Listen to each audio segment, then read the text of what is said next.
Hello friends, இன்றைக்கி நாம் ரொம்பவே டேஸ்டியான ஆரோக்கியமான வாழைத்தண்டில் எப்படி பொரியல் பண்ணலாம் அப்படிங்கிறத நம்ம பார்க்க போகிறோம்.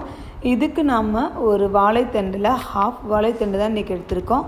இந்த ஹாஃப் வாழைத்தண்டே போதுங்க. இதுவே தாராளமாக ஒரு 5 பேர் சாப்பிட்லாம்.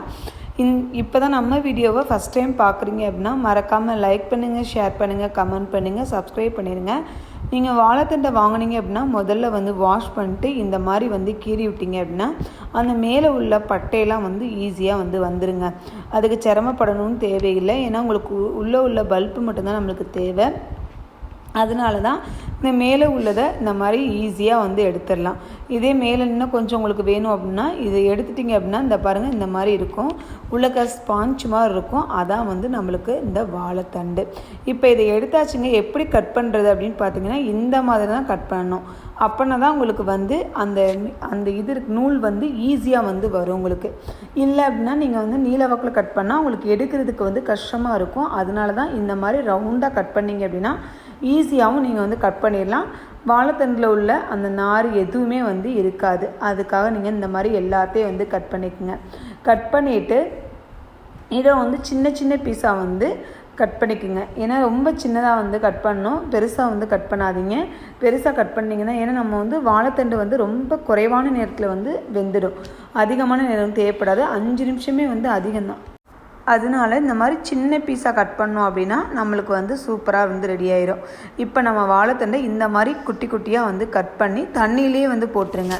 ஏன்னா சில டைம் சமைக்கிறதுக்கு லேட் ஆச்சு அப்படின்னா வாழைத்தண்டு கொஞ்சம் ஒரு மாதிரி கருப்பு கலரில் மாறுறதுக்கு, கருப்பில் ஒரு மாதிரி துவர்ப்பு இறங்கி வேறு கலரில் மாறிடும். அதனால தான் சொல்கிறேன். அதனால் நீங்கள் தண்ணியில் போட்டிங்க அப்படின்னா அந்த துவர்ப்பு இறங்காமல் அப்படியே இருக்கும். இப்போ கடாயை சூடு பண்ணிக்கலாம். அதுலேயே நீங்கள் எந்த எண்ணெய் வேணாலும் யூஸ் பண்ணிக்கலாம்.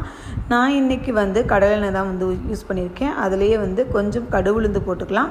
அதுலேயே பட்டை மிளகாய் எதுவுமே போட வேண்டியதில்லைங்க. ரொம்ப சிம்பிளாக ரெடி ஆயிரும். ஆனால் உடம்புக்கு ரொம்ப ரொம்ப நல்லது, ஆரோக்கியமானது, நம்ம வயிற்றுக்கு முக்கியமாக ரொம்ப நல்லது இந்த வாழைத்தண்டு பொரியல்.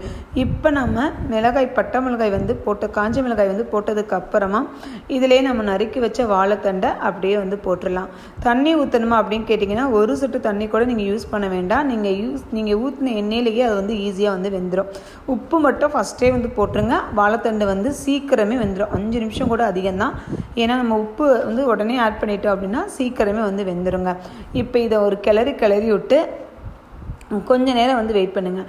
இதில் பாருங்கள் கொஞ்சம் கூட நூலே இல்லை பாருங்கள். நீங்கள் இந்த மாதிரியே கட் பண்ணுங்கள். உங்களுக்கு ஈஸியாகவும் இருக்கும், நூல் இருக்காமல் இருக்கும். இப்போ நம்ம ஒரு 5 நிமிஷம் க்ளோஸ் பண்ணி வச்சுட்டு ஃபைனலாக கொஞ்சமாக தேங்காயை துருவன தேங்காயை போட்டு இறக்கணும் அப்படின்னா சூப்பரான சுவையான வாழைத்தண்டு ரெடி.